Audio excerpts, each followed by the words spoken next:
بسم اللہ الرحمن الرحیم۔ پیارے بچوں، کلاس 6 کی اردو کی کتاب میں آپ کو خوش آمدید۔ آج ہمارا پہلے سبق کا دوسرا حصہ ہے، جس میں آج ہم حمد کی تشریح اور کچھ اور SLOs کو پڑھیں گے۔ تو آپ اپنی کتاب کا وہ صفحہ نکال لیں جس میں آپ کو حمد نظر آ رہی ہے۔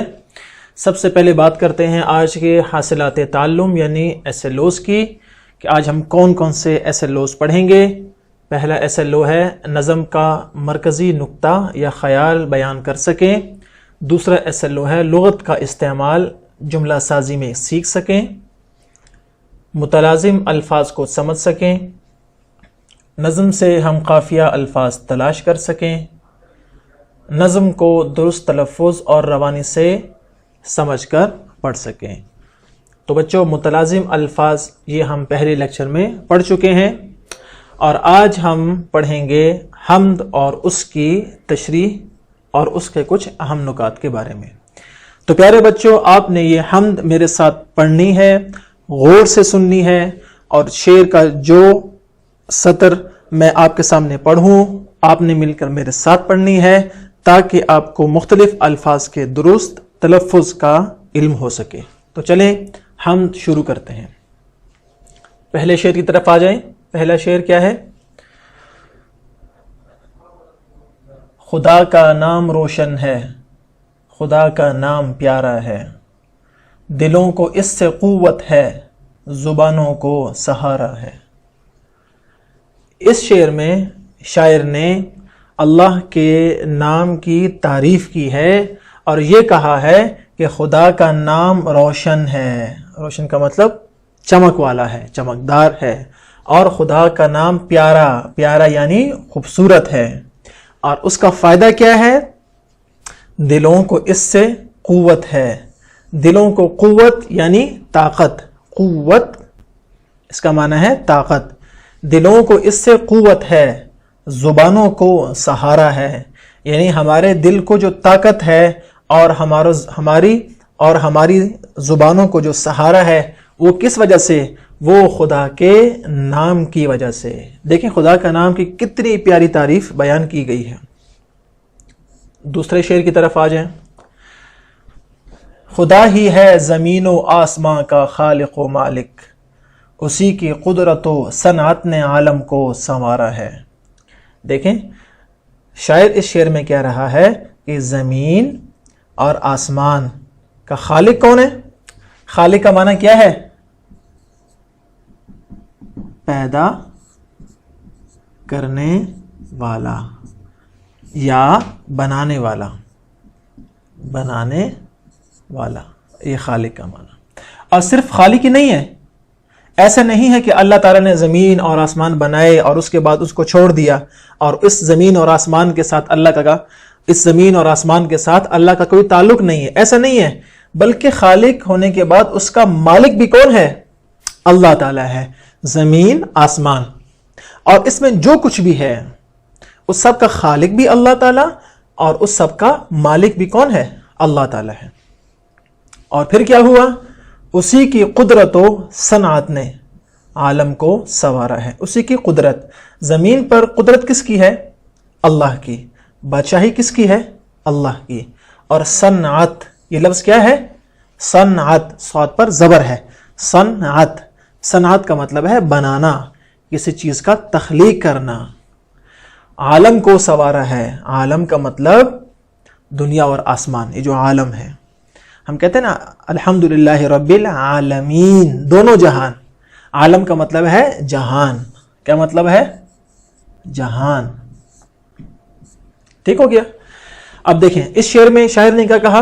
خدا ہی ہے زمین و آسمان کا خالق و مالک، یعنی زمین اور آسمان کا خالق بھی اللہ تعالیٰ اور مالک بھی اللہ تعالیٰ، اور اسی کی قدرت و صنعت نے عالم کو سنوارا ہے۔ یعنی ہمیں جو یہ عالم پورا نظر آ رہا ہے، اس میں جو نظام چل رہا ہے وہ دن اور رات کا آنا جانا ہے، وہ چاند اور سورج کا نظام ہے، وہ چاہے بارشوں کا نظام ہے، وہ چاہے موسم بدلنے کا نظام ہے، وہ چاہے انسانوں کا نظام ہے، جتنے بھی نظام چل رہے ہیں اس عالم میں، اس میں اللہ ہی کی قدرت ہے۔ اور اللہ ہی کی صنعت ہے، یعنی اللہ ہی کی یہ بنائی ہوئی چیزیں ہیں۔ اگلے شعر کی طرف چلتے ہیں۔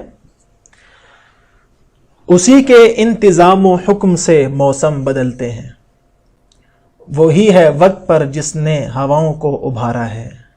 یہاں پر ایک اللہ تعالیٰ کی ایک اور تعریف، اور اللہ تعالیٰ کی تعریف میں ایک اور شاعر نے کہا ہے، اور کیا کہا؟ اسی کے انتظام و حکم سے، یعنی اللہ ہی کا یہ نظام سارا چل رہا ہے، اور اللہ ہی کے حکم سے یہ سب نظام ہے۔ کس چیز کا؟ موسم بدلتے ہیں۔ بچوں ہم دیکھتے ہیں کبھی گرمی ہے، جون، جولائی، اگست، ان میں سخت گرمی ہوتی ہے۔ اسی طرح دسمبر، جنوری، ان میں سخت سردی ہوتی ہے۔ پھر بہار کے موسم میں پھول کھلتے ہیں، خزاں کے موسم میں درختوں سے پتے جھڑ جاتے ہیں اور پت جھڑ ہو جاتی ہے۔ تو یہ موسم کا بدلنا یہ کس وجہ سے ہے؟ اللہ کے حکم سے، اللہ کے علاوہ کسی کا حکم نہیں ہے۔ اور پھر کہا وہی ہے وقت پر جس نے ہواؤں کو ابھارا ہے۔ ہم جب دیکھتے ہیں صبح کی ٹھنڈی ہوائیں، جب بارش ہوتی ہے اس وقت کی ہوائیں، یا ویسے ہی جو طوفان آتے ہیں، یہ ہوائیں کس کے حکم سے چل رہی ہیں؟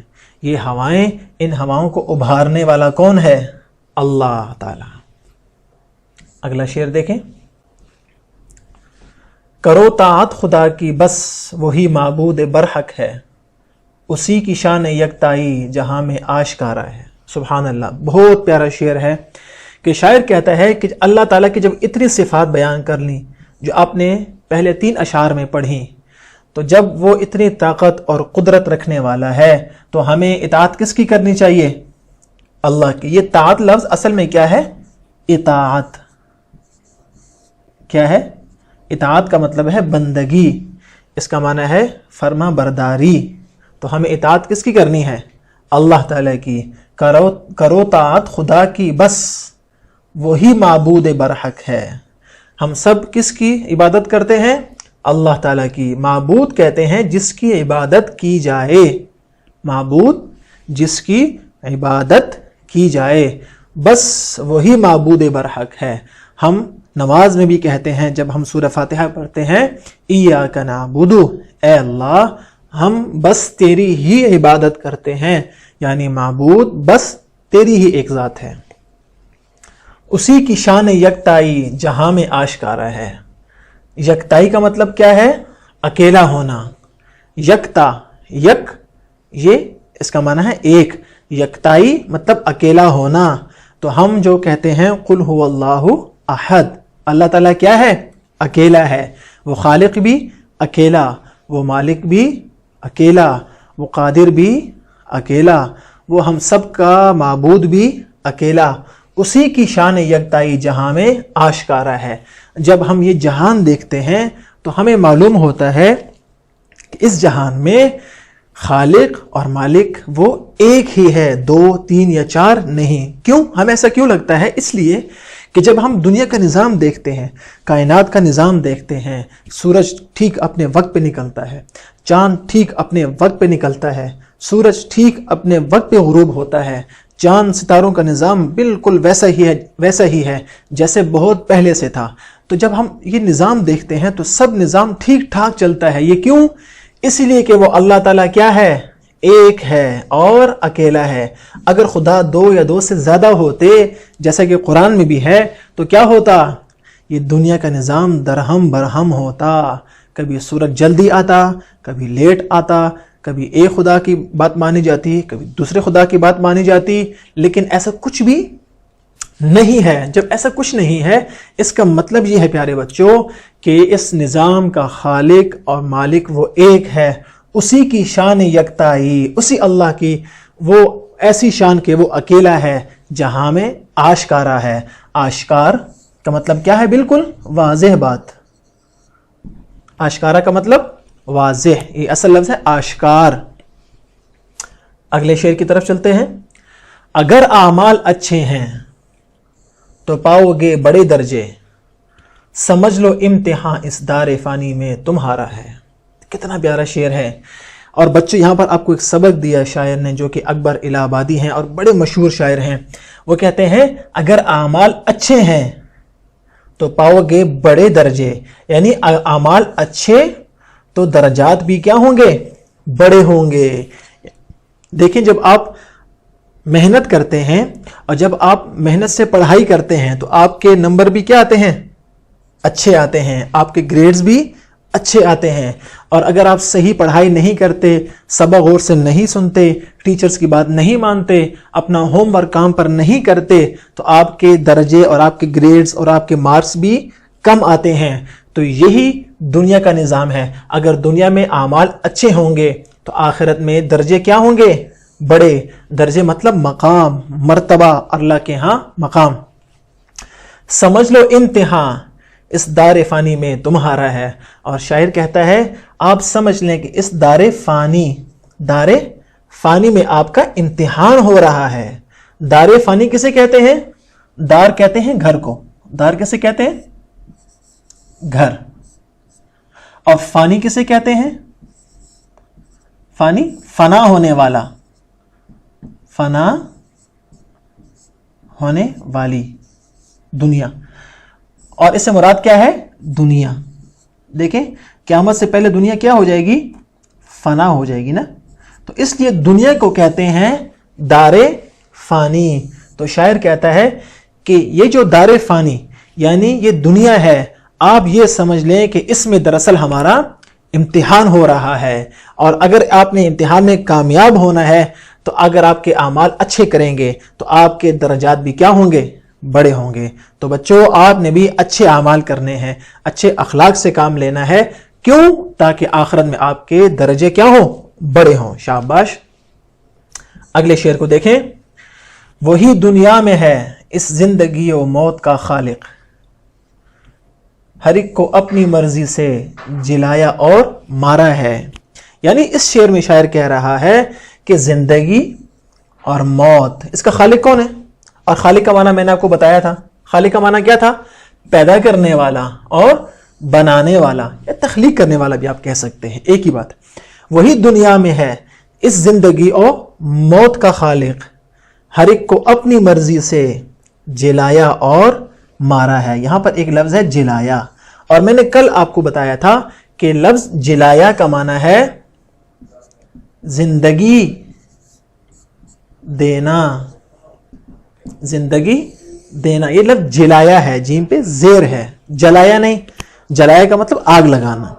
ہر ایک کو اپنی مرضی سے جلایا اور مارا ہے، یعنی اللہ تعالیٰ نے اپنی مرضی سے زندگی بھی دی اور موت بھی اسی کی مرضی سے آئے گی۔ کیوں؟ شاعروں پر کہہ دیا وہی دنیا میں ہے اس زندگی اور موت کا خالق۔ تو دیکھیں زندگی اور موت، جلایا اور مارا، تو یہ ایک چیز ہو گئی نا۔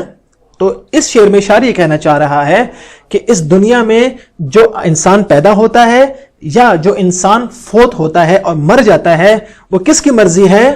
صرف اپنی اللہ کی مرضی ہے۔ ٹھیک ہے؟ اور آخری شعر کی جانب آ جائیں۔ اسی کے حکم سے ہے رات دن کی یہ کمی بیشی، اسی کے حکم کا تابع فلک پر ہر ستارہ ہے۔ بہت آسان اور بہت پیارا شعر، آخری شعر ہے اکبر الہ آبادی کا۔ وہ کہتے ہیں اسی اللہ کے حکم سے رات اور دن کی یہ کمی اور بیشی ہے۔ اب دیکھیں نا، کمی کا مطلب کم ہونا اور بیشی کا مطلب بڑھنا، زیادہ ہونا۔ اب رات اور دن کی کمی بیشی کا مطلب کیا ہے؟ تو پیارے بچوں مطلب اس کا یہ ہے کہ آپ دیکھتے ہیں کہ سردیوں میں راتیں کیا ہوتی ہیں؟ لمبی ہوتی ہیں، اور گرمیوں میں راتیں چھوٹی ہو جاتی ہیں۔ اسی طرح سردیوں میں دن چھوٹے ہوتے ہیں اور گرمیوں میں دن کیا ہوتے ہیں؟ بڑے ہو جاتے ہیں۔ یہ کیوں؟ رات اور دن کا یہ کم ہونا اور زیادہ ہونا یہ کس کے حکم سے ہے؟ یہ صرف اور صرف اللہ ہی کے حکم سے ہے، اور اسی کے حکم کا تابع، تابع مطلب فرما بردار، تابع مطلب تابع دار۔ آپ نے لفظ سنا ہے نا، تابع دار، اتباع کرنے والا، فرما برداری کرنے والا، بات ماننے والا۔ اسی کے حکم کا تابع فلک پر ہر ستارہ ہے۔ فلک کسے کہتے ہیں میرے بچوں؟ آسمان کو۔ کسے کہتے ہیں؟ آسمان کو۔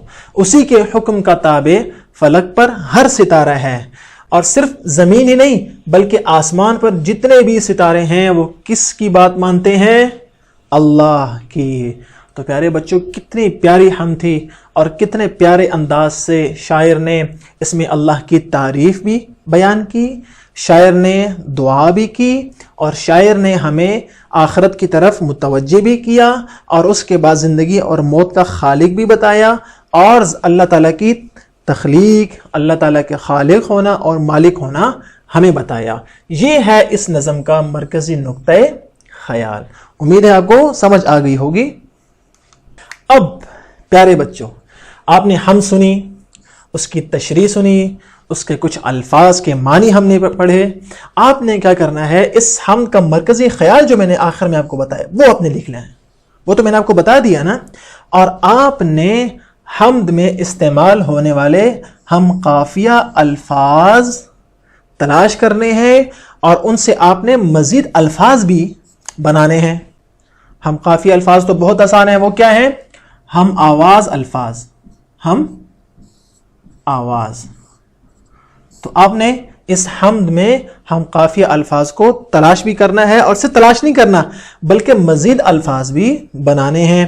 اور آپ کو جو میں نے کہا کہ مرکزی خیال تحریر کریں، یہاں پر آپ کو نظر آ رہا ہے مرکزی خیال کسے کہتے ہیں، آپ اس کو دیکھ سکتے ہیں۔ مرکزی خیال سے مراد کسی بھی نثر پارے یا نظم کا بنیادی تصور ہے جو کہ نہایت مختصر اور جامع ہوتا ہے۔ تو آپ نے اس حمد کا مرکزی خیال آپ نے 3 لائن میں لکھنا ہے۔ کتنی؟ 3 لائن میں بس۔ اور اصل گھر کا کام جو آپ نے کرنا ہے کہ بچوں، آپ کے سامنے میں نے حمد کی تشریح کی نا، تو آپ نے کیا کرنا ہے، آپ نے اس حمد کو پڑھنا ہے اور یہ اس حمد سے بہت آسان ہے۔ آپ نے اس حمد کو پڑھنا ہے اور دیکھیں سوال کیا لکھا ہوا ہے، ذیل میں دی گئی حمد پڑھیں، سمجھیں اور اس کا مرکزی خیال 2 سے 3 سطور میں تحریر کریں۔ آپ نے یہ حمد پڑھنی ہے، سمجھنا ہے اور اس سے جو آپ کو سمجھ میں آ رہا ہے وہ مرکزی خیال آپ نے ان 3 سطور میں نہایت مختصر انداز میں لکھنا ہے کہ اس حمد میں شاعر کیا کہنا چاہ رہا ہے۔ اور اگر آپ کو مرکزی خیال لکھنے میں مشکل ہے تو آپ اپنے والدین سے بھی مدد لے سکتے ہیں۔